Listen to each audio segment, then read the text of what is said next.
எபிரேயர் 11ஆம் அதிகாரம் 1ஆம் வசனம். விசுவாசமானது நம்பப்படுகிறவைகளின் உறுதியும் காணப்படாதவைகளின் நிச்சயமுமாய் இருக்கிறது. நாம் எபிரேயர் 11ஆம் அதிகாரத்தை படிக்க போகிறோம். எபிரேயர் 11ஆம் அதிகாரத்தை நாம் படிச்சிட்டோம் அப்படின்னா கிட்டத்தட்ட பைபிளே படித்த மாதிரி. ஏன்னா அதில் ஆபிரகாம், ஈசாக்கு, யாக்கோபு, யோசேப்பு, சிம்சோனை குறித்து, மோசேயை குறித்து, எல்லா விசுவாச வீரர்களை குறித்து அங்கே சொல்லப்பட்டிருக்கு. அதுக்கு முன்பாக நீங்கள் இந்த அதிகாரத்தை நீங்கள் வாசித்து பார்த்தீங்கன்னா 3ஆம் வசனத்தில் முதல் பகுதி என்ன போட்டிருக்கு வாசிங்க. விசுவாசத்தினாலே நாம் உலகங்கள் தேவனுடைய வார்த்தையினால் உண்டாக்கப்பட்டது என்றும் அறிந்திருக்கிறோம் அப்படி வந்திருக்கு. எத்தனை பேர் நம்புறீங்க இந்த காண்கிற உலகம் தேவனுடைய வார்த்தையால் உண்டாக்கப்படுதுன்னு எத்தனை பேர் நம்புறீங்க? ஆமே. அதை அப்படியே போய் நீங்கள் வெளியே போய் சொல்லுங்களேன். ஆண்டவர் சொன்னாரா சூரியன் உண்டாயிருச்சு அப்படின்னு சொன்னால் அவன் என்ன சொல்லுவான்? அவங்க நம்ப மாட்டாங்க. கர்த்தர் தம்முடைய வார்த்தையினால சுடர்களை உண்டாக்கினார். நாம் இன்றைக்கு காண்கிற எண்ணிலடங்கா நட்சத்திரங்களை வார்த்தை சுடர்கள் உண்டாக கடவுது அப்படின்னார். எத்தனை பேர் ஆமென் சொல்றீங்க? பகலையால பெரிய சுடரும் இரவையால சிறிய சுடரும் உண்டாக்கணும்னு சொன்னார். சொல்லிதான் உண்டாக்குனார். நாம போய் இதை வெளியே சொன்னா என்ன செய்ய மாட்டாங்க, நம்ப மாட்டாங்க. அவங்க சொல்லுவாங்க ஆஹா அப்படி இல்லை, இது பெரிய கேஸ்னால வாயுக்களால் உண்டானது அப்படின்னு அவன் வேற மாதிரி பேச ஆரம்பிப்பான். அது வாயுக்களால் உண்டானது தான். ஆனா வேறொரு விஷயம் இருக்குது, அதை தேவன் தம்முடைய வார்த்தையினால் உண்டாக்கினார். இதை வெளியே சொன்னா நம்ப மாட்டாங்க. ஆனா நாம நம்புவோம். நாம எப்படி நம்புறோம் கேட்டா விசுவாசத்தினாலே நம்புகிறோம். தேவன் தம்முடைய வார்த்தையினாலதான் உலகத்தை உண்டாக்குனாரு அப்படின்னு ஒருத்தர் நம்புறான்னு சொன்னா அவன் அதை எப்படி நம்புறான்? விசுவாசத்தினாலே தான் நம்புறான். அவனுக்கு விசுவாசம் இருக்கிறனால தான் என்ன செய்யறான், அதை நம்புறான். ஆமா, யாருக்கு டவுட் கிடையாது, நம்ம நம்புறோம். ஏன்னா நம்ம விசுவாசிக்கிறோம். விசுவாசத்தினாலே நாம் உலகங்கள் தேவனுடைய வார்த்தையினால் உண்டாக்கப்பட்டது என்று, இந்த காணப்படுகிற எல்லாம் காணப்படாதவர்களால் உண்டானது என்றும் நம்புகிறோம், அறிந்திருக்கிறோம். இந்த காண்கிற காரியம் எல்லாம் காணாத தேவனால உண்டானது என்று நாம் அறிந்திருக்கிறோம். எப்படின்னு கேட்டா விசுவாசத்தினாலே. தொடர்ந்து நீங்க வாசித்து பார்த்தீங்கன்னா விசுவாசத்தினாலே ஆபேல், விசுவாசத்தினாலே நோவா, விசுவாசத்தினாலே ஆபிரகாம், விசுவாசத்தினாலே சாராள், அப்படி தொடர்ந்து வருது. எல்லாருமே வாக்குத்தத்தங்களை சுதந்திரிச்சாங்க, கர்த்தர் சொன்னதை பெற்றுக்கொண்டாங்க, ஜெயம் எடுத்தாங்க. எல்லாம் எப்படின்னு கேட்டா பை ஃபெய்த், விசுவாசத்தினாலே. சொல்லுங்க விசுவாசத்தினாலே. சரி, அப்ப அதை தான் நம்ம படிக்க போறோம். பொறுமையா ரொம்ப ஆழமா பார்க்க போகிறோம். கிருபையினாலே விசுவாசத்தை கொண்டு ரட்சிக்கப்பட்டீர்கள். ஆமா, நான் ரட்சிக்கப்பட்டு தேவனுடைய கிருபை தான் உண்மை. ஆனா அதுல ஏன் விசுவாசம் என்ன செய்யுது இருக்குது. அப்படித்தான் என் கிறிஸ்தவ வாழ்க்கை ஆரம்பிச்சிச்சு. அதே போல கிறிஸ்தவ வாழ்க்கையை நான் எப்படி நடத்த போறேன்னு கேட்டா அதுவும் நான் என்ன செய்ய போறேன், விசுவாசத்தை தான் என் கிறிஸ்தவ வாழ்க்கையை நடத்த போகிறேன். விசுவாசத்தை பேசுறதுனால கிறிஸ்தவ வாழ்க்கையில பிரச்சனையே இல்லைன்னு என்ன செய்யல, வேதம் சொல்லவே இல்லை. இன்னும் சொல்ல போனா ஆபிரகாம், ஈசாக்கு இவங்க எல்லார் வாழ்க்கையிலும் மேகம் போன்ற இத்தனை திரளான சாட்சிகள் போட்டிருக்கு இல்லையா, எல்லார் வாழ்க்கையிலையும் எதிரான சூழ்நிலை தான் இருந்துச்சு. அவங்க கர்த்தர் அவங்க சொன்ன வாக்குத்தத்தத்துக்கு விரோதமான காரியமா இருந்துச்சு. அதன் மத்தியிலும் அவர்கள் அதை பெற்றுக் கொண்டார்கள், ஜெயித்தார்கள். எப்படின்னு கேட்டா விசுவாசத்தினால. அப்ப இதை குறித்து நாம ஒவ்வொருடைய ஃபெய்த்தை பத்தி படிக்கிறதுக்கு முன்பாக இந்த விசுவாசம் என்னன்னு கொஞ்சம் ஆழமா நம்ம அறிந்து கொண்ட பிறகுதான் கடந்து செல்வது ரொம்ப ரொம்ப நல்லது. அதனால நான் கொஞ்சம் பிரேக் போட்டு 3 வாரம் முடிஞ்சிருக்குன்னு நினைக்கிறேன். நீங்க போய் யூடியூப்ல பாருங்க. இன்னும் 2-3 வாரம் இந்த விளக்கத்தை குறித்து, விசுவாசம்னா என்னன்றதை குறித்து புரிய வச்சுட்டு அதுக்கப்புறம் நம்ம உள்ள என்ன செய்வோம், போகலாம். ஸோ இன்னைக்கு நான் மறுபடியும் ஒரு விஷயத்தை காண்பிக்க இருக்கிறேன். அந்த 11ஆம் அதிகாரத்தில் முதல் வசனத்தை வாசிங்க. முதல் வசனத்தில் முதல் பகுதி, விசுவாசமானது நம்பப்படுகிறவர்களின் உறுதியும். போதும். விசுவாசம் என்ன? நம்பப்படுகிறவர்களின் உறுதி. சொல்லுங்க, நம்பப்படுகிறவர்களின் உறுதியே விசுவாசம். மறுபடியும் சொல்லுங்க, நம்பப்படுகிறவர்களின் உறுதியே விசுவாசம். பொதுவாக நம்ம 2 வார்த்தை கேள்விப்பட்டிருப்போம். ஒன்று விசுவாசம், இன்னொன்று நம்பிக்கை. இந்த விசுவாசிக்கிற ஆள்களுக்கு நான் விசுவாசிக்கிறேன்னு சொல்றவங்களுக்கு, சரியா புரிந்த ஆளுகளுக்கு அவங்க என்ன செய்வாங்கன்னா, நம்பிக்கைன்னா ஏதோ உலகத்துக்குரியது, விசுவாசம் தான் ரொம்ப பெருசு, நம்பிக்கைக்கு விசுவாசத்துக்கு எந்த சம்பந்தமும் இல்ல, நம்பிக்கையை விட பெருசு விசுவாசம் தான், நம்பிக்கையெல்லாம் தேவையில்லை, நம்பிக்கை நடக்காது, விசுவாசம் தான் நடக்கும் அப்படின்னு ஒரு தவறான புரிதல் இருக்கிறது. ஆனா நாம சரியா அதை புரிந்து கொள்ள வேண்டும். இங்க போட்டிருக்கு, விசுவாசமானது நம்பப்படுகிறவர்களின் உறுதி. சொல்லுங்க, விசுவாசமானது எதோட உறுதி? எதோட உறுதி? நம்பப்படுகிற உறுதி. அப்படின்னா நம்பிக்கை தான் விசுவாசத்திற்கு ஆரம்ப புள்ளியா இருக்கிறது. நம்பிக்கை இல்லாமல் விசுவாசமே இல்லை. என் வாழ்க்கை நல்லா இருக்க போகுது, என் நாட்கள் நல்ல நாட்களா இருக்க போகுது அப்படின்ற ஒரு நம்பிக்கை தான் விசுவாசத்துக்கு ஆரம்ப புள்ளியாக இருக்கிறது. அதான் தெளிவாக போட்டிருக்கு. விசுவாசம்னா நான் ஏதோ ஒரு விஷயத்தை என்ன செய்கிறேன், நம்புகிறேன், அதை குறித்து ஒரு உறுதியை கொடுக்கறது தான் விசுவாசம். நான் எதையுமே நம்பலை அப்படின்னா அங்கே என்னவே இல்லை, விசுவாசமே இல்லை. இந்த காலையில் நீங்கள் எதாவது நம்புறீங்களா? இந்த காரியம் மாறுன்னு நம்புறீங்களா? சுகமாகன்னு நம்புறீங்களா? நல்லாக போது நீங்கள் நம்புறீங்களா? ஆமென். நம்ம எல்லாருமே ஏதோ என்ன செய்கிறோம், நம்பிக்கை வச்சுருக்கோம். சரி, அப்போ நம்பிக்கை இல்லாமல் விசுவாசமே கிடையாது. நாம் நம்புகிறத குறித்த உறுதி என்னது? விசுவாசமாக இருக்கிறது. ஒரு பழமொழி இருக்கு, யானை வரும் முன்னே, யானை வரும் பின்னே, மணி ஓசை வரும் முன்னே. சரியா? அது மாதிரி நம்பிக்கை வரும் முன்னே, விசுவாசம் வரும் பின்னே. எது முதல்ல வரும்? நம்பிக்கை வரும், அப்புறம் தான் என்ன வரும்? விசுவாசம் வரும். முதல்ல நம்ப ஆரம்பிப்போம் ஒரு விஷயத்தை, அப்புறம் தான் அது என்னவா மாறும்? ஃபெய்த்தா மாற ஆரம்பிக்கும். நம்புறது ரொம்ப நல்லது. நான் ஒரு கேள்வி கேட்குறேன், விசுவாசம் எப்படி வருகிறது, எங்கே இருந்து வருகிறது? சொல்லுங்க பார்ப்போம். அந்த கேள்விக்கு பதில் ஒரே ஒரு வசனத்தை இருக்குது. அது என்ன வசனம்? ரோமர் 10:17. விசுவாசம் எப்படி வருது, எங்க இருந்து வருது? பக்கத்து கேளுங்க. விசுவாசம் எப்படி வருது, எங்க இருந்து வருது? எங்க போட்டிருக்கு? ரோமர் 10:17 போட்டிருக்கு, விசுவாசம் கேள்வினால் வரும். ஏதோ ஒரு காரியத்தை கேட்டாதான் வரும். எனக்கு விசுவாசமே இல்லைன்னா வேற ஒண்ணுமே இல்லை, நீங்க என்ன செய்யல, எதையுமே கேட்கவே இல்லை. கத்திர வார்த்தை என்ன செய்யல, நீங்க கேட்கவே இல்லை. எப்பவுமே நீங்க எதையோ ஒன்றை கேட்கறது உங்களுக்கு ஒரு விசுவாசத்தை உண்டாக்கும். இப்ப பாருங்க, தேர்தல் நடக்க போகுது, இந்த சர்வே எடுக்கிறாங்க இல்லையா, ரிப்போர்ட்ஸ்லாம் வருது. நீங்க ஒரு நியூஸ் பார்த்தீங்கன்னா நீங்க நம்புற கட்சி ஜெயிக்கிற மாதிரி இருக்கும், நம்ம தான்டா லீடிங்னு. இன்னொரு நியூஸ் போய் பார்த்தா, அந்த பேப்பர்ல பார்த்தா அவன் நம்பர் ஜெயிக்கிற மாதிரி இருக்கு. அவன் எதை கேட்கிறானோ அவனுக்கு என்ன செய்ய விசுவாசம், நம்ம தான்டா அடிக்கிறோம் அப்படின்னு தோணும். திரும்ப எங்கிட்ட கேட்டா மாறிடும். இதுவோ அதுவோ எதுவோ, நல்லதோ கெட்டதோ எதா இருந்தாலும் சரி, நீங்க என்னத்தையோ கேட்டீங்கன்னா அதை குறித்த ஒரு விசுவாசம் தானே செய்ய போகுது, வரப்போகுது. அது முற்போக்கா இருந்தா அது ஃபெய்த், அது பிற்போக்கா இருந்தா அது ஃபியர், அது பயம். முற்போக்கா இருந்தா விசுவாசம், பிற்போக்கா இருந்தா பயம். ஆனா நீங்க ஏதோ ஒண்ணு கேட்கறதுனால தான் விசுவாசமோ பயமோ வரப்போகிறது. இப்ப விசுவாசம் வரணும் அப்படின்னா எதை கேட்டா வரும் கேட்டா, விசுவாசம் கேள்வினால் வரும், கேள்வி தேவனுடைய வசனத்தினால் வரும். அப்ப எதை கேட்டா விசுவாசம் வரும் கேட்டா, தேவனுடைய வசனத்தை கேட்டா வரும். என்ன சொல்லுங்க? விசுவாசம் தேவனுடைய வசனத்தை கேட்க கேட்க வரும். நல்லா கவனிக்கணும். இங்க பிரசங்க கேட்கும்போது நம்ம என்ன செய்வோம், நல்லா ஆமீன் போடுவோம், கேட்போம், எல்லாம் செய்வோம். ஆனா வாழ்க்கையில போய் பார்க்கும்போது நாம என்ன செய்யறது இல்லை, கடவுள் வசனத்தை கேட்கறதே கிடையாது. நிதானமா யோசிங்க. சேலா அப்படின்னு போட்டிருக்கு சங்கீதத்தில். நிதானமா யோசித்து பாருங்க. தொடர்ந்து தேவனுடைய வசனத்தை நம்ம கேட்டோம்னா நிச்சயமாவே அது நமக்குள்ள விசுவாசத்தை உண்டாக்கும். அதில் எந்த மாற்றமும் இல்லை. எனக்கு விசுவாசமே இல்லை பாஸ்டர் அப்படி சொன்னீங்கன்னா நல்லா நோட் பண்ணிக்கோங்க. நீங்க எதை கேட்குறீங்க, எதுக்கு உங்க செவியை சாய்க்கிறீங்க? வீட்டில் போய் தொடர்ந்து ஒவ்வொரு நாளும் ஒரு செய்தியை கேட்குறீங்களா? ஏற்கனவே பேசப்பட்ட செய்தியை கேட்குறீங்களா? நல்ல போதர் செய்தி கேட்குறீங்களா? என்ன கேட்குறீங்க?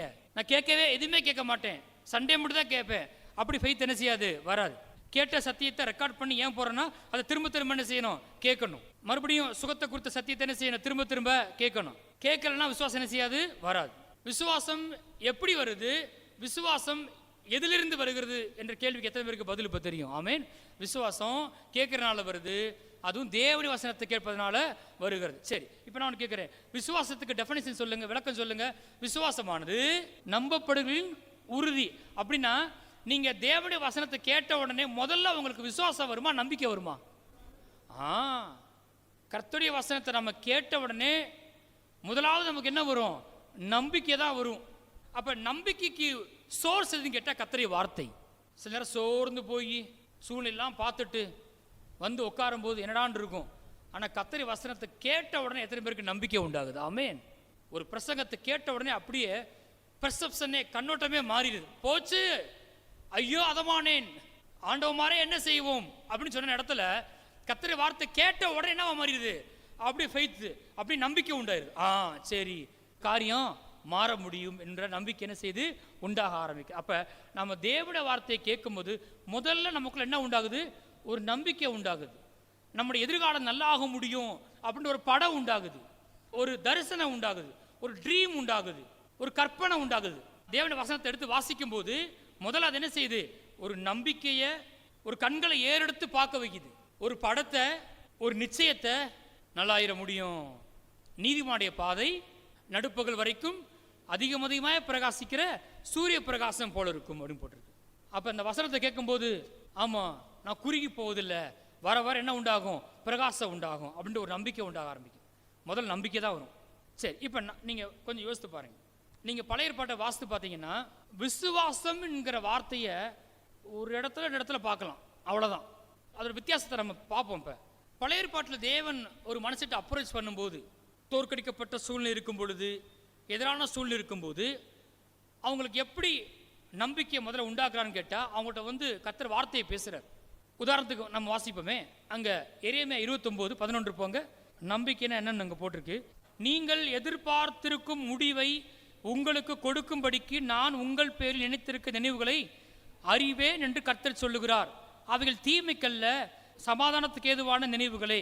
பாருங்க, ஆண்டவர் மனதில் ஒரு பிக்சர் இருக்குது. அவர் சொல்றாரு, இங்க பாருங்க, நீங்கள் எதிர்பார்த்திருக்கும் முடிவை அப்படின்னு போட்டிருக்கு. நம்பிக்கை எப்பவுமே அது எதிர்காலம் சம்பந்தப்பட்ட ஒன்றாய் இருக்கிறது. நம்பிக்கை என்பது எதிர்பார்ப்பு. நம்பிக்கை என்ன? எதிர்பார்ப்பு. நான் ஏதோ விஷயத்தை என்ன பண்றேன்? எக்ஸ்பெக்ட் பண்றேன், எதிர்பார்க்கிறேன். எனக்கு ஆண்டவர் நல்ல வேலையை தருவார், கர்த்தர் எனக்கு இந்த வருஷத்துல ஒரு ப்ரமோஷனை தருவார், ஆமென், கர்த்தர் இந்த ஆண்டுல புதிய ஆத்துமாக்களை கொண்டு வந்து சேர்ப்பார். எதையோ விஷயத்தை நான் என்ன செய்யறேன்? கவனிங்க, எதிர்பார்க்கிறேன். நம்பிக்கை என்பது எதிர்காலம் சம்பந்தப்பட்டது. பக்கத்து சொல்ற, நம்பிக்கை என்பது எதிர்காலம் சம்பந்தப்பட்டது அப்படின்னு என்ன செய்யற ஒரு விஷயத்தை நம்புறேன். ஆண்டவர் அதான் சொல்றாரு, நீங்கள் எதிர்பார்த்திருக்கும் முடிவுகளை உங்களுக்கு கொடுக்கும்படிக்கு நான் உங்கள் பேரில் நினைத்திருக்கும் நினைவுகளை அறிவேன். அவைகள் தீமைக்கல்ல, நன்மைக்கு ஏதுவானவைகள், அவைகள் சமாதானத்துக்கு ஏதுவான நினைவுகளே. தேவன் மனசுல ஒரு பிக்சர் வச்சுட்டாரு, அதை வாயில சொல்லிட்டாரு. பழைய ஏற்பாட்டை பொறுத்த வரைக்கும் தேவன் சொன்னாலே போதும், அது முடிஞ்சிருச்சு. புதிய ஏற்பாட்டுக்கு என்ன பெட்டரா வர்றேன்? பழைய ஏற்பாட்டில் ஒருத்தவங்க அவங்ககிட்ட வந்து ஆண்டவர் வந்து வார்த்தை கொடுத்தாலே போதும், உன்னை குறித்து நன்மைக்கு ஏதுவான நினைவுகளை, லிவிங் பைபிள் போட்டிருக்கு, பிரகாசமான எதிர்காலமாக இருக்க போகுதுன்றார் ஆண்டவர். இப்போ விஷயம் என்னன்னு கேட்டீங்கன்னா, முந்தின வசனத்தை வாசிங்க, அப்படியே 10ஆம் வசனத்தை வாசிங்க.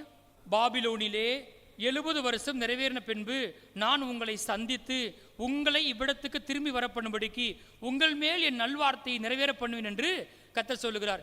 நிறைவேற்றிட்டாரா? நிறைவேற பண்ணுவாரா? நிறைவேற பண்ணுவேன். இப்போ என்னன்னா என்ன நடக்க போகுதுன்னா, இவங்க வந்து கர்த்தருக்கு விரோதமாக பாகாலை தேடி போய் கர்த்தர் சொல்லி கேட்காம என்ன பண்ண போறாங்க? சிறைப்பட்டு போக போறாங்க. சிறைப்பட்டு போக போறாங்க இப்போதான். ஆனாலும் ஒன்று சொல்லாரு, நீ சிறைப்பட்டு போற, அங்கே போய் நல்ல வீடை கட்டி நல்லா உயரவும் செய்வேன், அங்கேயும் பெருக செய்வேன்.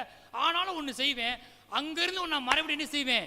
சிறையிருப்ப திருப்பி உன்னை அழைத்து கொண்டு வருவேன், உனக்கு நல்ல எதிர்காலத்தை தருவேன், உன்னை திரும்பி வர பண்ணுவேன் அப்படின்னு ஒரு நம்பிக்கையை கொடுக்கிறாரு. சூழ்நிலை எதிராக தான் இருக்குது, ஆனா என்ன பண்றாரு? கர்த்தர் வார்த்தையை அனுப்பி என்ன செய்யறாரு? நம்பிக்கையை கொடுக்கிறாரு. எத்தனை பேருக்கு கர்த்தர் நம்பிக்கையின் வார்த்தையை கொடுக்கிறாரு? இப்ப சிறைப்பட்டு போய் கிடக்கிற, சிறைக்குள்ளா போற, ஆனா நல்லா கவனி, நான் உன்னை சந்திப்பேன், நான் உன்னை சந்திப்பேன். பாத்தீங்களா? கர்த்தர் வார்த்தை நம்பிக்கை உண்டாகுது. கர்த்தர் நம்மளை சந்திப்பார், சந்திச்சு உன்னை திரும்பி வர பண்ணுவேன், திரும்பி வர பண்ணும்படிக்கு நான் உன்கிட்ட சொன்ன என்னுடைய எல்லா நல்வார்த்தைகளையும் நான் நிறைவேற்றுவேன். ஹோப் கொடுக்காரு பாருங்க, நம்பிக்கை கொடுக்கிறாரு. அப்ப நம்பிக்கை எங்க இருந்து வருது? கர்த்தருடைய வார்த்தையிலிருந்து வருகிறது. அது நிறைவேறிச்சா இல்லையா? பாபிலோன்ல போய் அடிமையா இருந்தா கூட கர்த்தர் மறுபடியும் அவர்கள் என்ன செஞ்சாரு? கொண்டு வந்து ஆலயத்தை கட்டினார். சொன்னதை செஞ்சு முடிச்சார் ஆண்டவர். இஸ்ரவேல் ஜனங்கள் வாழ்க்கை எப்படி ஆரம்பிச்சிச்சு? அவங்க முதல்ல எகிப்துல அடிமையா இருந்தாங்க. அங்கேயும் சந்தித்து விடுதலையாக்குவேன்னு சொன்ன மாதிரியே அவங்க அங்கிருந்து அடிமைத்தனத்து தேசத்திலிருந்து நீக்கி சொன்ன மாதிரியே பாலும் தேனும் ஓட தேசத்தை கொண்டு போய் சேர பண்ணினார். சிறைப்பட்டு போன மக்கள் மத்தியில் தேவன் தமது வார்த்தையை அனுப்பி அவங்களுக்கு என்ன செய்யறாரு? நம்பிக்கை உண்டாக்குறார். நம்பிக்கை எங்கிருந்து வருது? கர்த்தருடைய வார்த்தையிலிருந்து வருது. அங்க வாசிப்போம், ரோமர் 15:4. தேவ வசனத்தினால் உண்டாகும் பொறுமையினாலும் ஆறுதலினாலும் நாம் நம்பிக்கை உள்ளவர்களாகும்படிக்கு முன்பு எழுதியிருக்கிறது எல்லாம் நமக்கு போதனையாக எழுதியிருக்கிறது. சரி, இன்னைக்கு ஒரு பிரச்சனையோட வந்திருக்கேன். வந்து கர்த்தர் வார்த்தை கேட்குறேன், எனக்கு நம்பிக்கை வருது, நான் சொல்றேன். சரியா சொல்ல போனா இன்னும் என் பிரச்சனை மாறிச்சான்னு கேட்டால் என்ன செய்யல? மாறல. ஆனா முதல் எது உண்டாகுது? நம்பிக்கை உண்டாகுது. சரியா சொல்ல போனா நான் நம்பிக்கையோட நான் மாறுறேன். எப்படி மாறுறேன்னு கேட்டா, தேவனுடைய வசனத்திலிருந்து உண்டாகிற பொறுமையினாலும் ஆறுதலினாலும். பிரச்சனையோடு வந்து உட்கார்ந்துருக்கிறீங்க, கர்த்தர் வார்த்தையை கேட்குறீங்க. அந்த கர்த்தர் வார்த்தை முதல் என்ன செய்ய தெரியுமா? உங்களுக்குள்ள கர்த்தர் வார்த்தை உன் வாழ்க்கையில் நிறைவேறும். என்ன செய்ய? பொறுமையாரு. இன்னைக்கு இருக்க சூழ்நிலைக்கு முதல் என்ன செய்யுது? அது ஆறுதலை உண்டாக்குது. கவலைப்படாத, கலங்காத, திகையாத, நான் காரியத்தை என்ன செய்வேன்? மாற்றுவேன். நீ வெக்கப்பட்ட தேசத்தை நான் கீர்த்தி புகழ்ச்சியமா ஆக்குவேன். இன்னும் ஆக்கல, ஆக்குவேன். அப்படி கேட்டவனே ரெண்டு வருது வசனத்திலிருந்து. ஒன்று ஆறுதல் வருது, இன்னொன்று பொறுமை வருது. நான் நம்பிக்கை என்ன செய்யல? இழந்து போகல. எத்தனை பேருக்கு கர்த்தர் வார்த்தை கேட்கும் போது பொறுமை வருது? ஆமேன். எத்தனை பேருக்கு ஆறுதல் வருது?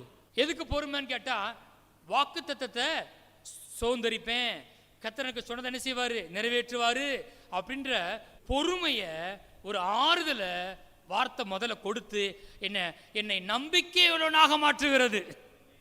உடைஞ்சு போன என்ன எடுத்து கர்த்தர் வார்த்தை நிறுத்துகிறது. அதுதான் முதல்ல நடக்குது. அப்ப விசுவாசத்துக்கு முன்னாடி என்ன வருது?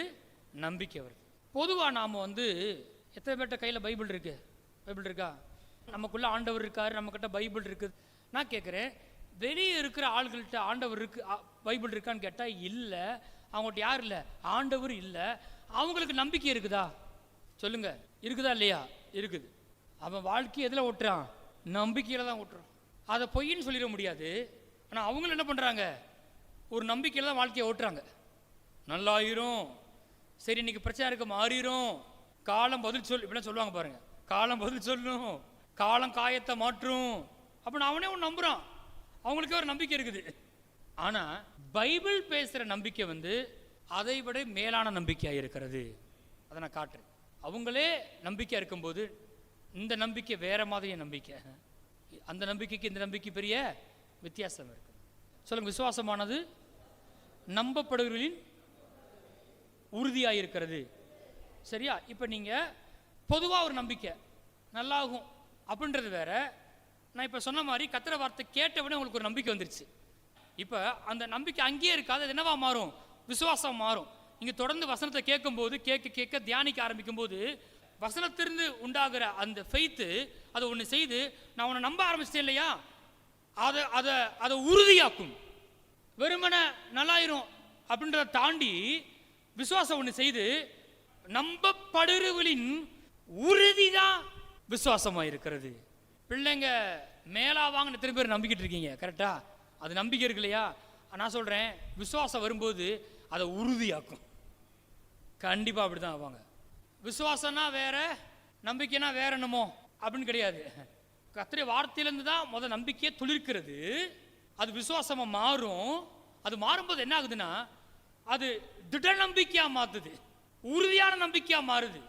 நம்பப்படுகிற உறுதி தான் விசுவாசமாக ஆகுறது. எப்படி சொல்கிறேன் சுருக்கமா? நம்பிக்கை பிளஸ் உறுதி தான் விசுவாசம். ஒரு விஷயத்தை நம்புறேன், அதை உறுதியா என்னை நம்ப வைக்கிறது தான் என்னது? விசுவாசம். இப்போ இன்னொரு விஷயத்துக்கு வரேன், அப்படி கவனிச்சிருங்க. எல்லாமே ஒரு விளக்கம் தான். இதை புரிஞ்சாதான் அடுத்து போக முடியும். இப்போ நம்ம சொன்னமே இந்த பொதுவான நம்பிக்கை, காரியம் மாறிடும், நல்லா ஆகும் அப்படின்னு சொல்றோம் இல்லையா, அது அந்த நம்பிக்கை அற்று போவதற்கும் தோற்று போவதற்கும் வாய்ப்பு இருக்கிறது. அது என்ன செய்யறதுக்கு? அது அற்று போவதற்கு வாய்ப்பு இருக்கு. அது மாதிரி ஒரு சம்பவத்தை நான் காட்டுறேன். ஆனால் வார்த்தையிலிருந்து வந்த நம்பிக்கை, அதை நம்பின பிறகு அது விசுவாசமாக மாறும் பொழுது அதை நிச்சயமாக நாம் என்ன செய்வோம்? பார்ப்போம் அப்படின்னு வேதம் சொல்லுது. அது எப்படிங்க அப்படி வரும்? நான் சும்மாவே நம்புறேங்க, என் கடன் நீங்கிரும், சும்மாவே நான் நம்புறேங்க. அது நடக்காம கூட போறதுக்கு வாய்ப்பு இருக்கு, இன்னும் மோசமா கூட மாறலாம். ஆனா வசனத்திலிருந்து ஒரு நம்பிக்கை உண்டாகி, ஒரு தரிசனம் உண்டாகி, அது உறுதியான நம்பிக்கையா மாறும்போது, விசுவாசமா மாறும்போது அது கண்டிப்பா நடக்கும். உலகத்தான் சொல்றான் இல்லையா, அது நடக்கும், நம்புவோம் அப்படி சொல்ற அந்த நம்பிக்கைக்கும் பைபிள்னு சில நம்பிக்கையை பேசுது. பைபிள் என்ன செய்யுது? சில நம்பிக்கை பேசுது. அதை நம்ம வாசிப்போமே. நம்பிக்கைனா இனிமேல் ஏதோ ஒன்று என்ன செய்ய போகுது, நடக்க போகுது அப்படின்னு பேசுது. அங்க வாசிக்கலாம். யோவான் 4:25. யோவான் 4:25. அந்த ஸ்திரீ அவரை நோக்கி, கிறிஸ்து என்னப்படுகிற மேசியா வருகிறார் என்று அறிவேன், அவர் வரும்போது எல்லாவற்றையும் நமக்கு அறிவிப்பார் என்றால். என்ன போட்டிருக்கு? மேசியா என்ன செய்வாரு? வருவார். மேசியா வருவார் அப்படின்னு யார் நம்புறா? சமாரியா ஸ்திரீ நம்புறா. எப்படி நம்புறா? அவளுக்கு பழைய ஏற்பாட்டில இருந்து யார் என்ன செஞ்சிருக்காங்க, சொல்லியிருக்கிறாங்க மேசியா வருவார். அப்ப அவங்களுக்கு நம்பிக்கை இருந்துச்சா? நம்பிக்கைன்றது என்னது? வரப்போற நடக்க போற காரியத்தை பத்தி சம்பந்தப்பட்ட ஒன்றா இருக்கிறது. அப்ப பழைய ஏற்பாடு ஜனங்கள்லாம் அவங்களுக்கு தங்க வாழ்க்கையின் சூழ்நிலையில கர்த்தர் காரியத்தை மாற்றுவேன், உன்னை நான் சந்திப்பேன், திரும்பி வர பண்ணுவேன், உன்னை நிலைநாட்டுவேன் சொன்னபோது அப்படியும் நிறைவேற்றினாரு. இன்னும் சொல்ல போனா அவங்க என்ன ரொம்ப தூரமான ஒரு காரியத்தை பார்த்தாங்க. மேசியா என்ன செய்வாரு? வருவார். வந்தாரா வரலையா? வந்தார். வேதம் வந்து ஒரு விஷயத்தை வாக்கு பண்ணுச்சு, ரட்சகர் வருவார், மேசியா வருவார்னு. அவங்க நம்பினாங்க. அதான் சொல்றா, மேசியா வருவார் என்று நான் அறிவேன் எங்களுக்கு சொல்லியிருக்கிறாங்க. அவர் வரும்போது எல்லாத்தையும் நமக்கு போதிப்பார். அதான் என் நம்பிக்கை. ஏன் சொல்றாரு? நான் தான் மேசியாண்டார். ஆமென். நீங்க நம்பிக்கிட்டு இருந்தது என்ன செஞ்சிருச்சு? நடந்து விட்டது. வேதத்தின் அடிப்படையில் ஒரு விஷயத்தை நான் நம்பிக்கொண்டிருக்கேன் அப்படின்னா அது கண்டிப்பா என்ன செய்யும்? நிறைவேறும். சில விஷயங்கள் எக்ஸப்ஷனல், நிறைவேறாத சூழ்நிலைகளும் பைபிள் இருக்கு. விசுவாச வீரர்களை பத்தி போடும்போது போட்டிருக்கு. அவங்களாம் அது என்ன செய்யலையா, காணலன்னு போட்டிருக்கு. அதை பத்தி அப்புறம் வருவோம். ஆனா அதுவே பெரிய சாட்சி தான், அதை பத்தி அப்புறம் பேசலாம். ஆனா இங்க பாத்தீங்கன்னா பொதுவா பழைய ஏற்பாடு முழுவதும் ஆண்டவர் மேசியா வருவாரு வருவாருன்னு சொன்ன மாதிரியே மேசியா என்ன செஞ்சாரு? வந்துட்டார். இப்ப எத்தனை பேர் ரட்சிக்கப்பட்டிருக்கிறீங்க? சரியா? இப்ப நமக்கு ஒரு நம்பிக்கை வேதம் சொல்லுது. என்ன நம்பிக்கை? ரோமர் 8:22. ஆகையால் நமக்கு தெரிந்திருக்கிறபடி இதுவரைக்கும் சர்வ சிருஷ்டியும் ஏகமாய் தவித்து பிரசவ வேதனைப்படுகிறது. போதும். இது எதை பத்தி போட்டிருக்கு? ஆதாம் பாவத்தினால இந்த உலகம் பாதிக்கப்பட்டுருச்சு, பூமியில முள்ளு முளைக்குது, சாபம், தருத்திரம், வியாதிலாம் வந்துருச்சு.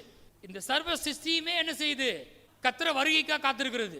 அதுவும் ரட்சிப்புக்கு என்ன செய்யுது? காத்திருக்கிறது. பிரசவ வேதனைப்படுது. ஐயோ, கர்த்தர் என்னை இப்படி உண்டாக்கலையே, இன்னைக்கு நம்ம இப்படி கடல் கொந்தளிக்குதே, சூரியன் இப்படி சுட்டரிக்குதே, நிலத்துல போட்டா ஒன்றும் முளைக்க மாட்டேங்குதே, நான் இப்படி உண்டாக்கப்படலையே, முள்ள பிறப்பிக்கு உண்டாக்கப்படலையே. பிரசவ வேதனைப்படுது, ஏகமா தவிக்குது, ஒரு மாற்றத்துக்காக தவித்துக்கிட்டு இருக்குது. இப்ப என்ன சொல்றேன்? பைபிளும் நம்பிக்கையை போதிக்குது. அந்த நம்பிக்கை ஒன்று கண்டிப்பா நடக்கும் என்பதை நோக்கி இருக்குது. நாமும் இன்னைக்கு நம்பிக்கிட்டு இருக்கோம். சில காரியத்தை வாசிப்போம். 23 வாசிங்க.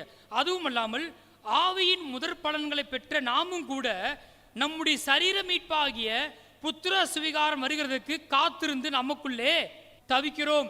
நாமும் பாருங்க, இன்னைக்கு ஒரு விஷயத்தை நம்புறோம். எத்தனை பேர் ரட்சிக்கப்பட்டிருக்கீங்க? எப்படி ரட்சிக்கப்பட்டிருக்கீங்க? ஆவியில் ரட்சிக்கப்பட்டிருக்கீங்க. ஒருவன் கிறிஸ்துவுக்குள் இருந்தால் புது சிருஷ்டியா இருக்கிறான், பழையெல்லாம் ஒழிந்து போயின, எல்லாம் புதிதா. என்ன? எங்க? ஆவியில. ஆனா நமக்கு இன்னொரு ரட்சிப்பு நடக்க வேண்டியிருக்குது. இயேசு திரும்ப வரப்போறாரு. திரும்ப வரும்போது நம்முடைய சரீரமும் மீட்படைய போகிறது.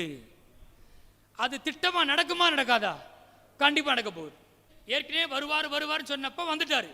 இப்ப நாமளும் நம்பிக்கிட்டு இருக்கோம், இயேசு திரும்ப வர போகிறார். அது நம்முடைய நம்பிக்கை. நடக்க போகுது. அப்படி வரும்போது நம்முடைய சரீரம் என்ன செய்யும்? மீட்படையும். இது உயிர்த்தெழும் அப்படின்னு ஒரு விஷயத்தை நம்பிக்கிட்டு இருக்கோம். நடக்குமா நடக்காதா? கண்டிப்பா நடக்கும். அப்ப பைபிள் சொல்ற ஃபெய்த் வந்து பைபிளும் வந்து நம்பிக்கையை போதிக்குது, சில காரியத்தை வாக்கு பண்ணுது, அது இனிமேல் நடக்க போவதை குறித்தும் என்ன செய்யுது? சொல்லுகிறது. நம்பிக்கையினாலே எங்க இருக்குது? எதிர்காலம் சம்பந்தப்பட்ட ஒன்றாக இருக்கிறது. இன்னைக்கு நம்ம வந்து விசுவாசிக்கிறோம்னு சொன்னா விசுவாசிக்கவும் செய்கிறோம், இன்னொன்று சில காரியத்தை நம்பிக்கொண்டிருக்கிறோம், காத்து கொண்டிருக்கிறோம். அதெல்லாம் நடக்க போகுதுன்னு. நடக்குமா? இயேசு திரும்ப வரப்போறாரா? கண்டிப்பா வருவார். ஏன்னா பைபிள் சொல்லுது. அப்படி வரும்போது நம்முடைய சரீரம் மீட்படையுமா? அந்த மீட்பின் நாளுக்கன்று நீங்கள் முத்திரையாய் பெற்றிருக்கிற பரிசுத்த ஆவியை போட்டிருக்கு பாருங்க. கண்டிப்பா மீட்பு உண்டு, சரீர மீட்பு உண்டு. ஆனா என்ன நடக்கல? நடக்க போகுது. இப்படிப்பட்ட நம்பிக்கைக்கு உரியவர்கள் நாம எல்லாருமே. இதையும் பைபிள் போதிக்குது. புதிய வானம் புதிய பூமி உண்டாகும் என்று என்ன செய்தான்? சர்வ சிருஷ்டியும் காத்து கொண்டிருக்குதுன்னு போட்டிருக்கு பைபிளில். 2 பேதுரு 3:14 போட்டிருக்கு, நான் வாசிக்கிறேன். ஆகையால் பிரியமானவர்களே 13, அவருடைய வாக்கு தத்தத்தின்படியே நீதி வாசமாயிருக்கும் புதிய வானங்களும் புதிய பூமியும் உண்டாகும் என்று காத்திருக்கிறோம். கர்த்தர் பிள்ளைங்க யாரு? எப்படிப்பட்டவங்க? நம்பிக்கை உடையவங்க. இந்த உலகத்தில் சொல்ற அந்த நம்பிக்கை, ஒரு நாள் இந்த வானம் மாறும் அந்த நம்பிக்கை இல்லை. வானம் கண்டிப்பாகவே மாறப்போகுது, புதிய பூமி நிச்சயமாகவே உண்டாக போகுது. எதனால? வாக்கு தத்தத்தின்படி கர்த்தர் சொல்லியிருக்கிறார். இப்படிப்பட்ட நம்பிக்கையும் உடையவர் நாம். நம்ம மரித்து போயிட்டா கூட இயேசு வரும்போது என்ன செய்வோம்? உயிரோடு எழுந்திருப்போம் என்ற நம்பிக்கை உடையவர் இல்லாம. ஸோ நமக்கும் இன்னைக்கு எதிர்காலத்தில் நடக்க போகுது என்ற நம்பிக்கை உரியவர்களாக நாம் இருக்கிறோம். இன்னைக்கு வாழ்க்கைக்கு மாத்திரம் கிடையாது. வேதம் பழைய ஏற்பாட்டு ஆளுகளுக்கெல்லாம் எப்படி மேசியா வருவார்னு சொல்லிட்டே வந்தாரோ, அது நடந்துச்சோ, அதே மாதிரி இன்னைக்கு நாமும் நம்புறோம் இயேசு திரும்ப வர போகிறார். எதிர்பார்த்து காத்து கொண்டிருக்கிறோம். இந்த நம்பிக்கையும் வேதனை செய்து போதிக்குது. இப்போ நம்ம ப்ராக்டிக்கலாக சில காரியத்தை சொல்லி முடிப்போம். நான் கேட்குறேன், இப்போ நீங்கள் விசுவாசம் முதல்ல வருமா, நம்பிக்கை முதல்ல வருமா? சத்தமாக சொல்லுங்க. நம்பிக்கை உலகத்திலிருந்து வருமா, கத்திர வார்த்தையிலிருந்து வருமா? கத்திர வார்த்தையிலுங்க. உறுதியான நம்பிக்கை தான் விசுவாசம். கத்திர வார்த்தை நான் கேட்ட உடனே எனக்கு ஒரு நம்பிக்கை வந்துருச்சு. அதை தொடர்ந்து கேட்கும்போது, தியானிக்கும் போது அது திடப்படுது, அது உறுதியாக மாறுது. அந்த உறுதியான நம்பிக்கை தான் விசுவாசம். நம்பப்படுகளின் உறுதியாக இருக்கிறது. ஆனால் பொதுவாக சில பேர் ரொம்ப பாசிட்டிவான ஆட்காக இருப்பாங்க, உலகத்திலேயே நம்பிக்கை பேசுவாங்க, அதனால வெற்றி உண்டாகல நம்ம சொல்ல முடியாது. ஆனால் அது ஒரு இடத்துல அற்றுப்போகும், அது முற்றுப்போக நிறையா வாய்ப்பு இருக்குது. அது மாதிரி ஒரு சம்பவத்தை காண்பிச்சு நான் முடிக்க விரும்புகிறேன். அதை பார்க்கும்போது நம்பிக்கைனா என்ன, விசுவாசம்னா என்ன, ரெண்டு வேறானது என்பதை நம்ம புரிந்து கொள்ள முடியும். அங்கே போங்க, அப்போஸ்தலர் 27ஆம் அதிகாரம். இங்கே ஒரு பிரயாணத்தை பற்றி போட்டிருக்கு. அப்போஸ்தலர் 27ஆம் அதிகாரத்தில் ஒரு பிரயாணம். பவுலை ராயனுக்கு முன்பாக நிறுத்தும்படிக்கு ரோமாபுரி கொண்டு போக போகிறாங்க. சரியா? அப்படி போகும்போது கப்பல் ஏறிட்டாங்க. பவுல் ஒரு விஷயத்தை சென்ஸ் பண்ணுறாரு. 10ஆம் வசனத்தை வாசிங்க. மனுஷரே, இந்த யாத்திரையினாலே சரக்குக்கும் கப்பலுக்கும் மாத்திரமல்ல, நம்முடைய ஜீவனுக்கும் வருத்தமும் மிகுந்த சேதம் உண்டாயிருக்கும் என்று காண்கிறேன் என்று சொல்லி அவர்களை எச்சரித்தான். ஆவியில் பார்க்குறாரு, சரியில்லை அப்படின்னு சொல்கிறாரு. அப்போ சொன்ன உடனே 11 வாசிங்க, நம்பிக்கை வருது பாருங்க. 100க்கு அதிபதி பவுலினால் சொல்லப்பட்டவைகளை பார்க்கிலும் மாலுமியையும் கப்பல் எஜமானையும் அதிகமாய் நம்பினான். பவுல் சொல்றாரு, தூரமாக ஏதோ நடக்க போகுது, நான் சென்ஸ் பண்ணுறேன், காண்கிறேன், நம்ம போக வேணான்னு சொல்றாரு. ஆனால் ரொம்ப எக்ஸ்பீரியன்ஸான ஆட்கள், அனுபவம் உள்ள ஆட்கள் யாரும் கேட்டால் கப்பலை ஓட்டுற கப்பல் மாலுமி, அந்த எஜமான். சரியா? அந்த 100க்கு அதிபதி என்ன பண்ணுறான், அவன் தான் கூட்டு போகணும். அவன் பவுல் சொன்னதை கேட்காம கப்பல் மாலுமியும் கப்பல் எஜமான் சொல்றதையும் கேட்டு அதை தான் அதிகமாக நம்பினான்னு போட்டிருக்கு. நீங்கள் எதை கேட்கறீங்க அதை என்ன செய்வீங்க? நம்புவீங்க. முதல் சொன்ன இல்லையா? அதனால தான் நம்பிக்கையே இல்லை பாஸ்டர், விசுவாசமே இல்லை பாஸ்டர்னா நம்ம என்ன செய்யறதில்ல, ஒன்றையுமே கேட்கறதே இல்லை, அல்லது தப்பாக கேட்கணும்னு அர்த்தம். ஒன்றுமே கேட்கலன்னு அர்த்தம், இல்லைன்னா என்ன செய்யறோம், தப்பாக கேட்கணும் அர்த்தம். கத்திர வார்த்தையை கேட்டால் கண்டிப்பாக என்ன பிறக்கும்? நம்பிக்கை துளிர்க்கும். அது விசுவாசம் என்ன செய்யும்? மாறும். ஆனால் இவன் என்ன பண்ணுறான், செவியை 100க்கு அதிபதி என்ன எங்கே சாய்க்கிறான்? கப்பல் மாலுமிட்டு சாய்க்கிறான். ஆனால் நீங்கள் வாஸ்து பாருங்களேன், அங்கே போட்டிருக்கு, கொஞ்சம் தாண்டின பிறகு முதல்ல பார்த்தா தெண்டல் அடிச்சிச்சான். கேள்வி பண்ணியிருப்பானுங்க பவுல, ஆஹா ரொம்ப சில்லுன்னு இருக்கே அப்படின்னு. சில்லுன்னு இருந்து கொஞ்சம் தூரம் என்ன தெரிச்சு, பெரிய சுழல் காற்று வந்துருச்சு. யூரோக்ளித்தான்ற சுழல் காற்று வந்துருச்சு பாருங்க, காரியம் மாறி போச்சு. இப்போ சம்பவத்தை வாசிக்கலாமா? அங்கே போட்டிருக்கு அதே அதிகாரத்தில். அப்போஸ்தலர் 27:20 வாசிங்க. அநேக நாளாய் சூரியனாவது நட்சத்திரங்களாவது காணப்படாமல் மிகுந்த பெருங்காற்று மழையும் அடித்து கொண்டிருந்தபடினால் இனி தப்பி பிழைப்போம் என்னும் நம்பிக்கை முழுமையும் அற்று போயிற்று. இப்பதான் போட்டிருக்கு, ரொம்ப நம்பினான்னு போட்டிருக்கு, சந்தோஷமா போனாங்கன்னு போட்டிருக்கு. ஆனா ரொம்ப நாளா எதை பார்க்கல, சூரியனையும் பார்க்கல, சந்திரனும் பார்க்கல. நான் ஒன்று சொல்லவா, கவனிங்க, ஆழமான காரியம். பொதுவான நம்பிக்கைக்கு வேகா நம்புவாங்க சில காரியத்தை, அது ஒன்று இருக்குது. இன்னொன்று சிலர் நம்புவாங்க, எதனால கேட்டீங்கன்னா கொஞ்சம் சான்ஸ் இருக்கும், நம்புகிறதுக்கு என்ன இருக்கும், ஏதுக்கள் இருக்கும், அதனால நம்புவாங்க. இவங்க பாருங்க, எல்லாம் நல்லா இருக்கு, சூரியன் இருக்குது, நல்லா தென்றல் காற்று அடிக்குது, ஒன்றும் பிரச்சனை இல்லை, வாங்க போன்னு போறாங்க. ஆனா அநேக நாளாய் கடலுக்குள்ள போனதுக்கு அப்புறம் சூரியனும் தெரியல, சந்திரனும் தெரிஞ்ச உடனே என்ன ஆகி போச்சு, நம்பிக்கை முழுமையும் அற்று போயிற்று. எங்க போச்சு நம்பிக்கை? அப்ப இவங்க நம்பிக்கை ஏதோ காண்கிற பார்த்து செஞ்சு வந்துச்சு. வேதம் சொல்ற நம்பிக்கையும் காணாதவினால் உண்டாகிறது. நம்பிக்கைன்னு சொன்னவனே நீங்க என்ன செஞ்சிடாதீங்க. இந்த உலகம் சொல்ற நான் நம்பிக்கிட்டு இருக்கேன், I hope things will change, நான் நம்புறேன், அந்த அந்த நம்பிக்கை பத்தி வேதனை செய்யல சொல்லல. இப்ப சொல்லுவாங்களே பொதுவாக வந்து உனக்கு எத்தனை ஃப்ரெண்ட்ஸு? எனக்கு ஃபேஸ்புக்கில் 5000 ஃப்ரெண்ட்ஸு. 5000 பேர் உனக்கு ஃப்ரெண்டு. எனக்கு எத்தனை ஃப்ரெண்ட்ஸு? 5000 ஃப்ரெண்ட்ஸு. எல்லா பேரும் ஒரு ஃப்ரெண்டா? ஃப்ரெண்டுன்ற அர்த்தத்தை என்ன செய்யாச்சு? மாற்றியாச்சு. நீ சுற்றி முற்றி யோசித்தாலும் ஃப்ரெண்டு எத்தனை பேர் இருப்பான்? 2 1 தான் தாண்டுவியான். உண்மையான நண்பர்கள் 2 3 அவ்வளோதான் இருப்பாங்க. வாழ்க்கை முழு நம்ம கூட வர்றவங்க சிலர் சொற்பமான ஆட்கள் இருப்பாங்க. ஆனால் எனக்கு ஃபேஸ்புக்கில் எத்தனை ஃப்ரெண்ட்ஸ் தான்? 5000 ஃப்ரெண்ட்ஸ் தான். ஏன்னா கேட்டு கேட்டு ஃப்ரெண்ட்ஸுன்ற அந்த அர்த்தம் என்ன செஞ்சு மாறி போச்சு. அது மாதிரி நம்பிக்கைன்னு சொல்லும்போது இவங்களுக்கு ஒரு விஷயத்தை காண்கிற வரைக்கும் தான் நம்பிக்கை இருக்குது. அது போச்சு, நம்பிக்கையும் போச்சு. அநேக நாள என்ன பண்ணப்படல, சூரியனும் தெரியல, சந்திரனும் தெரியல, நம்பிக்கை என்ன செஞ்சு போச்சு? அற்று போச்சு. ஆனா இப்ப வரப்போது பாருங்க ஒரு நம்பிக்கை, அதுதான் கர்த்தர் வார்த்தையிலிருந்து உண்டாகிற நம்பிக்கை. இப்ப அங்க வாசிப்போம் அதே அதிகாரத்தில் அப்போஸ் 27 வாசிங்க. ஆனபடியினால் மனுஷரே திடமனதா இருங்கள், எனக்கு சொல்லப்பட்ட பிரகாரமாகவே நடக்கும் என்று தேவனிடத்தில் நம்பிக்கையாக இருக்கிறேன். இவர் வந்து இப்ப நம்பிக்கை எங்க வச்சுட்டாரு? தேவனிடத்தில் வச்சிருக்காரு. எத்தனை பேர் தேவனிடத்தில் நம்பிக்கை வச்சிருக்கிறீங்க? இன்னொன்னு, அவருக்கு என்னமோ ஆண்டவர் சொல்லி இருக்கிறாரு. அவருக்கு நம்பிக்கை எப்படி துளித்து இருக்குது? ஆண்டவர் ஏதோ சொல்லியிருக்காரு, எனக்கு சொல்லப்பட்ட பிரகாரமாகவே நடக்கும் என்று தேவனிடத்தில் நம்பிக்கையாக இருக்கிறேன்.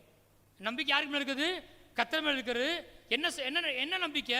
என்னமோ சொல்லியிருக்காரு ஆண்டவர். என்ன சொல்லியிருக்காரு? மேலே போட்டிருக்கு, பவுலே பயப்படாதே, நீ ராயனுக்கு முன்பாக நிற்க வேண்டும். நீ கண்டிப்பா வீட்டை கட்டுவ, நிச்சயம் சபை பெருகும், உனக்கு பிள்ளை உண்டாகும், உனக்கு வேலை கிடைக்கும். ஆண்டவர் ஏதோ வாக்கு பண்றாரு, உன் கையின் பிரசத்தை நீ சாப்பிடுவாய். சும்மா நம்பல, கர்த்தர் வார்த்தையை சொல்லி அதை அவர் கண்டிப்பா செய்வார் என்ற நம்பிக்கை, அதான் விசுவாசம். சுருக்கமா சொல்றேன், தேவன் என்ன சொன்னாரோ அதை நிச்சயமாக அதை நிறைவேற்றுவார் என்கிற நிச்சயமான எதிர்பார்ப்பு தான் நம்பிக்கை. திரும்ப சொல்லுங்க, தேவன் என்ன சொன்னாரோ அதை அதை நிறைவேற்றுவார் என்று நிச்சயமாக எதிர்பார்ப்பதே நம்பிக்கை. நிச்சயமான எதிர்பார்ப்பு, வெறுமன எதிர்பார்ப்பு இல்ல, நிச்சயமான எதிர்பார்ப்பு. எதனாலும் கேட்டா, அது தேவன் என்ன சொன்னாரோ அதை நிறைவேற்றுவார். அதுதான் இங்க நடந்திருக்கு. காத்து நல்லா அடிக்குது, சூரியன் தெரியுது, எல்லாம் நல்லா போய்கிட்டு இருக்கின்ற வரைக்கும் நம்பிக்கையா இருந்துச்சு, போய் சேர்ந்துரும்னு. ஆனா எல்லாம் போன பிறகு புஷ்ஷுன்னு ஆயிடுச்சு. ஆனா இப்ப எல்லாமே எதிர்மறையா இருக்குது. ஆனா என்ன வந்திருக்குன்னு கேட்டா, தேவன் ஒன்று சொல்லியிருக்கிறாரு, நீ ராயனுக்கு முன்பாக நிற்க வேண்டும், உன் நிமித்தம் மற்ற யாவரையும் உனக்காக தயவு பண்ணினேன், உன்னால இவனுங்களும் படைச்சானுங்க அப்படின்னு சொன்னவனே பவுல் பிரசங்கம் பண்றாரு. ஆனபடியினாலே என்ன பண்ணுங்க, திடமனதா இருங்கள். 22 போட்டிருக்கு, 22 ஆகிலும் திடமனதா இருங்கள் என்று இப்பொழுது உங்களுக்கு தைரியம் சொல்லுகிறேன். கப்பற் சேதமே அல்லாமல் உங்களுக்கு ஒருவனுக்கும் பிராண சேதம் வராது. ஏனென்றால் என்னை ஆட்கொண்டவரும் நான் சேவிக்கிறவருமான தேவன தூதனானவன் இந்த ராத்திரியில் என்னிடத்தில் வந்து நின்று, பவுலே பயப்படாதே, நீ ராயனுக்கு முன்பாக நிற்க வேண்டும், இதோ உடனே கூட யாத்திரை பண்ணுகிற யாவரையும் தேவன் உனக்கு தயவு பண்ணினார் என்றான். ஏனென்றால் ஆனபடியினாலே. அப்ப தேவன் இவர்கிட்ட சொன்ன ஒரு வார்த்தை, தப்பி கரை சேருவோம், கண்டிப்பா பிழைப்போம், கரை சேர்ந்துருவோம் அப்படின்னு நம்பிக்கை வந்துருச்சு. அதை உறுதியா நம்புறாரு. ஏன்னா சொன்னது யாரு? தேவன். தேவன் சொன்னதை நிச்சயம் என்ன செய்வார்? நிறைவேற்றுவார். பொதுவான நம்பிக்கை என்பது நம்புகிறதுக்கு ஒரு ஏதுவை பார்த்துக்கிட்டே இருக்கும். ஏது இருந்தால் தான் நம்பும். ஏதுக்கள், வாய்ப்புகள், ப்ராபபிலிட்டிலாம் பார்க்கும், நம்பும். அந்த ஏதுக்கள்லாம் போச்சு அப்படின்னா என்ன செய்யாது? அந்த நம்பிக்கை அற்று போயிடும். ஆனால் கர்த்தர் வார்த்தை எப்படி வருதுன்னு கேட்டால், நம்புகிறதுக்கு ஏதுவில்லாதிருந்தும் நம்பிக்கையோடே விசுவாசித்தான். அங்கே நம்புறதுக்கு என்ன செய்யலை? ஒன்றுமே இல்லை. எது மாத்திரம்தான் இருந்துச்சு? தேவன் தாம் வாக்குத்தத்தம் பண்ணினதை நிறைவேற்ற வல்லவராக இருக்கு என்பதை முழு நிச்சயமாய் நம்பி, தன் சரீரம் செத்து போனதையும் சாவுடைய கற்பம் செத்து போனதையும் எண்ணாதிருந்தான். எத்தனை பேருக்கு பொதுவான நம்பிக்கைக்கும் வேத சொல்ற நம்பிக்கைக்கு வித்தியாசம் இருக்குன்னு நம்புறீங்க? ஆமேன். புரிஞ்சுங்க? ஆமேன் சொல்லுங்க பார்ப்போம். ஆமேன் சொல்ல கேட்கிறேன்னா, புரியுது இல்லையா? இது வந்து கர்த்தர் வார்த்தையிலிருந்து உண்டாகுது. கர்த்தர் வார்த்தையே கேட்காம சும்மா நான் சும்மா பேன்னு இருப்பேன், அது வந்து என்ன செஞ்சிருன்னா மனத லெவலில் நம்புகிறேன் அப்படின்றது சூழ்நிலை வரும்போது அதை நம்ம தோற்கடிச்சிடும். ஆனால் வார்த்தையிலேருந்து உண்டான நம்பிக்கை முதல்ல ஒரு மென்டலாக இருந்தால் கூட, மன ரீதியாக இருந்தால் கூட, அதை திரும்ப திரும்ப கர்த்தர் வார்த்தையை கேட்கும்போது தியானிக்கும்போது அது திடமான நம்பிக்கையாக, உறுதியான நம்பிக்கையாக, விசுவாசமாக மாறும்போது கிரியையாக வெளிப்படும். பொதுவான நம்பிக்கை வந்து வெறுமன மன ரீதியாக நம்பிக்கிட்டே இருக்கும், ஒன்றுமே செய்யாது. நம்புகிறேன் நம்புறேன்னு இருக்கும். ஆனால் பைபிள்லேருந்து ஒரு நம்பிக்கை உண்டாகி அது திடமான நம்பிக்கையாக நான் நம்புறது உறுதியாயிருச்சு அப்படின்னு சொன்னால் அது கண்டிப்பாக என்ன செய்யும்? செயல்பட ஆரம்பிக்கும். வர நாட்களை பார்ப்போம். இப்போதைக்கு சொல்லிடுறேன், நம்பிக்கை ஹோப்புன்றது செயல்படாது. ஆனால் அது உறுதியாகும் போது, அது ஃபெய்த்தாக மாறின உடனே கண்டிப்பாக செயல்படும். ஆபிரகாம்கிட்ட கர்த்தர் சொன்னார், நான் உன்னை பெரிய ஜாதியாக்கி உன்னை ஆசீர்வதித்து உன் பேரை பெருமைப்படுத்துவேன். சொன்ன உடனே கொஞ்சம் நம்பிக்கை வந்திருக்கும். என்ன வந்திருக்கும்? பெரிய ஜாதியாக்குவார் அப்படின்னு நம்பிக்கை வந்திருக்கலாம். பேரை பெருமைப்படுத்துவார், பெருகப்படும் நம்பிக்கை வந்திருக்கலாம். ஆனால் அவர் அதை உறுதியாக அந்த வார்த்தை தேவனிடந்து அந்த வார்த்தை உறுதியான நம்பிக்கையை உண்டாக்குனதுனால அது அவரை செயல்பட வச்சிச்சு. எப்படின்னு கேட்டால், தான் போகணும் இடம் இன்னதென்று அறியாது இருந்தும் புறப்பட்டு போனான். என்னைக்கு நீங்கள் கர்த்தர் வார்த்தை கேட்டு நம்பிக்கையா உண்டான பிறகு அது நீங்கள் நம்ப ஆரம்பிச்சீங்க, அது உறுதியாக மாறிடுச்சோ, நம்பப்பட உறுதி உண்டானவொடனே ஃபெய்த் வந்துருச்சு. கண்டிப்பாக நீங்கள் என்ன செய்வீங்க? அதன் அடிப்படையில் செயல்பட ஆரம்பிப்பீர்கள். இப்படி சொல்கிறேன், நல்ல உதாரணம். மழை வரும் அப்படின்றது நம்பிக்கை. வரும், என்ன செய்யும்? மழை வரும்ன்ற நம்பிக்கை. மழை வரப்போகுது, அதில் நான் பேழையை கட்டப்போறேன்றது விசுவாசம். எத்தனை சொல்கிறீங்க? எப்படி மழை வரும் அப்படின்னு சொல்கிறது என்னது? நம்பிக்கை. மழை வரும், மழை திடீர்னு அது மங்கி போகிற வாய்ப்பு இருக்குது. ஆனால் அது ஃபெய்த்தாக மாறிடுச்சு அப்படின்னா மழை கண்டிப்பாக வரப்போகுது, பேழையை கட்டு. ஆத்துமாக்கள் வரும் அப்படின்னு மனசை நம்புறது கிடையாது. வரும் அப்படி கட்டு சர்ச்சை பெருசா, ஆத்துமாக்கள் நிச்சயமாகவே வரப்போகிறது. எத்தனை சொல்றீங்க? வெறுமன நம்பிக்கை செயல்படாது. ஆனால் அந்த நம்பிக்கை உறுதியாக மாறும் பொழுது, ஃபெய்த்தாக மாறின உடனே அது செயல்பட ஆரம்பித்து விடும். கண்டிப்பாக வெளிப்படும். ஊழியம் செய்ய ஆரம்பிப்பாங்க, ஒரு எக்ஸாமுக்கு ப்ரிப்பேர் பண்ணுவாங்க, ஒரு இன்டர்வியூக்கு போய் அட்டென்ட் பண்ணுவாங்க, திரும்ப அந்த தொழிலை செய்ய ஆரம்பிப்பாங்க, சின்ன தொழில் ஆரம்பிப்பாங்க, ஒருத்தர் சண்டே கிளாஸ் ஆரம்பிப்பாங்க. They will do something. அவங்க நம்புகிற காரியத்துக்கு ஏற்ற ஒரு கிரியை என்ன செய்வாங்க? அது விசுவாசம் மாறனால செயல்பட ஆரம்பிப்பார்கள், பேச ஆரம்பிப்பாங்க. முதல்ல நம்புகிறேன். அது எப்படி விசுவாசம் மாறுதுன்னா, ரெண்டு காரியம் தான். கர்த்தர் என்ன சொன்னார், அந்த சொன்னவர் சொன்னதை நிறைவேற்ற வல்லவர். இதுதான் அஸ்திபாரமே. விசுவாசத்தின் அஸ்திபாரமே ரெண்டு தான். ஒன்று, அவர் உண்மையுள்ளவர், அவர் வல்லவர். என்ன சொன்னால் என்ன செய்வார்? செய்வார். நம்ம நம்பிக்கைக்கு பின்னாடி கர்த்தர் இருக்கிறார். ஆமென். ஏது இருக்கிற வரைக்கும் நம்பிக்கிட்டே இருக்கும், நல்லா போகுதுன்னு. ஏதுக்கள், சான்சஸ், வாய்ப்புகள் குறைஞ்சு போன உடனே நம்பிக்கை அற்று போயிடும். அப்படி தான் மறுபடியும் ஒரு சம்பவம். அதை வாசித்து முடிப்போம். 2 கொரிந்தியர் 1:8 வாசிங்க. ஆகையால் சகோதரரே, ஆசியாவில் எங்களுக்கு நேரிட்ட உபத்திரவத்தை நீங்கள் அறியாதிருக்க எங்களுக்கு மனதில்லை. வாசிப்போம். என்னவெனில் பிழைப்போம் என்கிற நம்பிக்கை அற்றுப்போகத்தக்கதாக எங்கள் பலத்திற்கு மிஞ்சின அதிக பாரமான வருத்தம் எங்களுக்கு உண்டாயிற்று. பார்த்தீங்களா? பலத்துக்கு உட்பட்ட வரைக்கும் என்ன இருக்குது?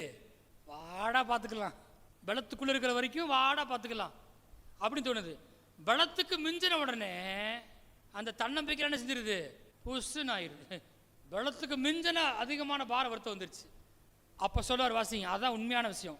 9 நாங்கள் எங்கள் மேல் நம்பிக்கையாயிராமல் மரித்தோரை எழுப்புகிற தேவன் மேல் நம்பிக்கையாய் இருக்கத்தக்கதாக மரணம் வரும் என்று நாங்கள் எங்களுக்குள்ளே நிச்சயித்திருந்தோம். அப்படிப்பட்ட மரணத்தினின்றும் அவர் எங்களை தப்புவித்தார், இப்பொழுதும் தப்புவிக்கிறார், இன்னும் தப்புவிப்பார் என்று அவரை நம்பி இருக்கிறோம். எத்தனை பேர் அவர் நம்பி இருக்கிறீங்க? ஆமென். வித்தியாசமா இருக்கு. இதுவரைக்கும் தங்கள் மேல் நம்பிக்கை வச்சாங்க.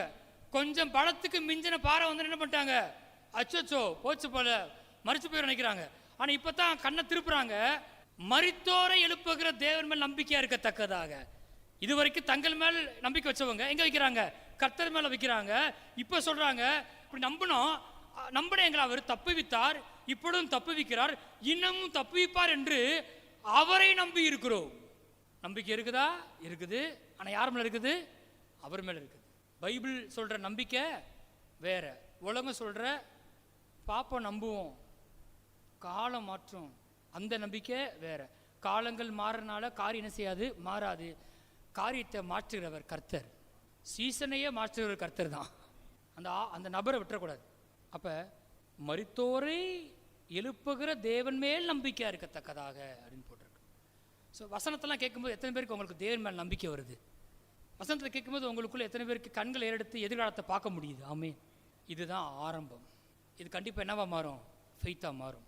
ஸோ விசுவாசமும் நம்பிக்கையும் ஒன்று கிடையாது. விசுவாச நம்பிக்கையும் வேற வேற. உலகம் சொல்கிற பொதுவான நம்பிக்கை வேற, வேதம் சொல்கிற நம்பிக்கை வேற. வேதம் சொல்கிறபடி நம்பப்படுகிற உறுதி தான் என்னது? விசுவாசம். அது நிச்சயம் என்ன செய்யும்? நடக்கும். நம்பிக்கை வெறுமன பொதுவான நம்பிக்கை இருக்கும்போது அது மனதுக்குரியதாக இருக்குது. ஆனால் வேதத்தின்படி உண்டாகிற நம்பிக்கை விசுவாசமாக மாறும்போது அது செயல்பட ஆரம்பிக்கிறது. நம்பிக்கை நம்பிக்கிட்டே தான் இருக்கும், ஆனால் அது விசுவாசம் மாற உடனே செயல்படும். இப்போ எப்படி சொல்கிறேன், கடைசியாக முக்கியமான சத்தியத்தை சொல்லி முடிச்சிடறேன். ஏசாயா 53:5 வாசிப்போம். நம்முடைய மீறல் நிமித்தம் அவர் காயப்பட்டு, நம்முடைய அக்கிரம நிமித்தம் அவர் நொறுக்கப்பட்டார், நமக்கு சமாதானத்தை உண்டு பண்ணும் ஆக்கினை அவர் மேல் வந்தது, அவருடைய தழும்புகளால் குணமாகிறோம். என்ன போட்டிருக்கு? அவருடைய தழும்புகளால் குணமாகிறோம். இது யாரை பற்றி போட்டிருக்கு? இயேசுவை பற்றி போட்டிருக்கு. எங்கே போட்டிருக்கு? ஏசாயாவில் போட்டிருக்கு. இயேசு வர்றதுக்கு 800 ஆண்டுகளுக்கு முன்பாக போட்டிருக்கு. அப்போ அது என்ன செய்யலை? நடக்கலை.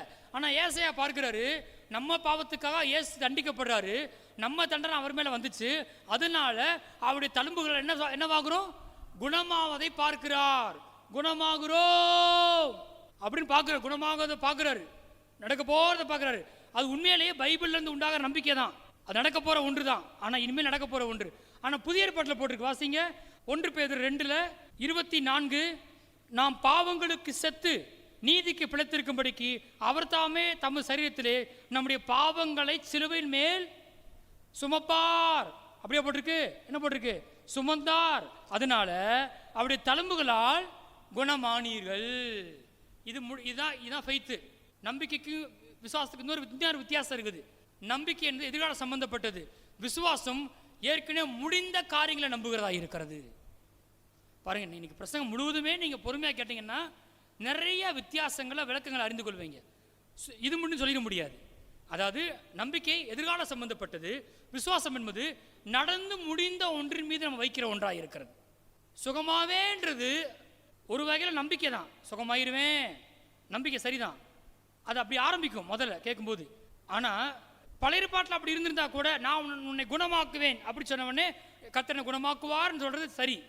ஆனால் இயேசு அதுவே திடமான ஒன்று. கர்த்தர் சொல்லிட்டார், சொன்னவர் கர்த்தர், அதை முடி நம்பலாம். இப்போ இன்னொன்று, புதிய ஏற்பாட்டில் இயேசு என் வியாதிக்கு விளைக்கரத்தை கொடுத்துட்டாரு. இப்போ வேதம் சொல்லுது குணமானீர்னு போட்டிருக்கு. அப்போ நான் விசுவாசம் என்னன்னு கேட்டால், குணமாவேன்னு சொல்றதை விட நான் இயேசுவின் தழும்புகளால் ஏற்கனவே குணமானேன் என்று நம்புவது தான் விசுவாசம். முடிஞ்சிருச்சு. நம்பிக்கை என்பது எதிர்காலம் சம்பந்தப்பட்டது, விசுவாசம் என்பது கடந்த காலத்தில் செய்து முடிக்கப்பட்ட ஒன்றின் மீது வைப்பதாக இருக்கிறது. எத்தனை பேருக்கு நம்பிக்கைன்னா ஒரு புரிந்துகொள்ளல் இன்றைக்கி வந்திருக்குது? ஆமே, திரும்ப உடவை கேளுங்க. இது நம்பிக்கை இல்லாத வாழ்க்கை கிடையாது. நம்பிக்கை இல்லாத நம்ம இருந்தோம், ஆனால் இன்றைக்கி நம்பிக்கைக்குள்ளே வந்திருக்கிறோம். ஆனால் இதுதான் மெய்யான நம்பிக்கை, ஜீவனுள்ள நம்பிக்கை, லிவிங் ஹோப். வசனத்திலிருந்து உண்டாகிற நம்பிக்கை அது நிச்சயம் நிறைவேறும். வசனத்தை கேட்டு எனக்குள்ள உண்டான ஒரு நம்பிக்கை உறுதிப்படும் போது அது விசுவாசமாக மாறுகிறது. அது செயல்பட ஆரம்பிக்கிறது. நான் செயல்படும் போது நான் அதை கண்டிப்பாக என்ன செய்வேன்? காண்பேன்.